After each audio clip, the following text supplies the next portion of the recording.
This is an opportunity for Democrats to show what their priorities are in this crisis, given the absence of a compromise bill in the Senate. Pelosi said a couple days ago that the House would offer its own alternative when she wasn't satisfied with what was being discussed on the Senate side. There you saw her lay some of it out.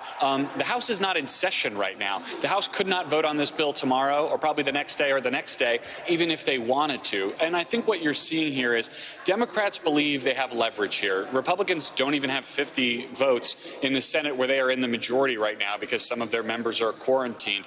They are trying to find their way through a solution, and Democrats believe they have some political leverage here to control the response here in the way they would like to see it performed and to get some of their priorities across the finish line.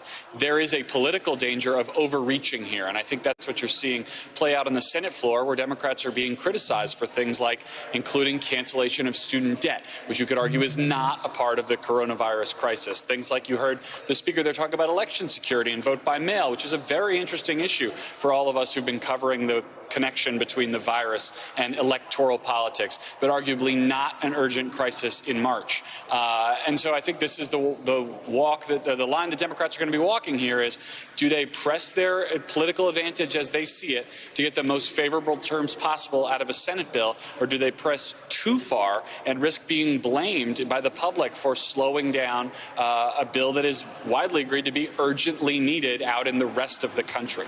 Steph.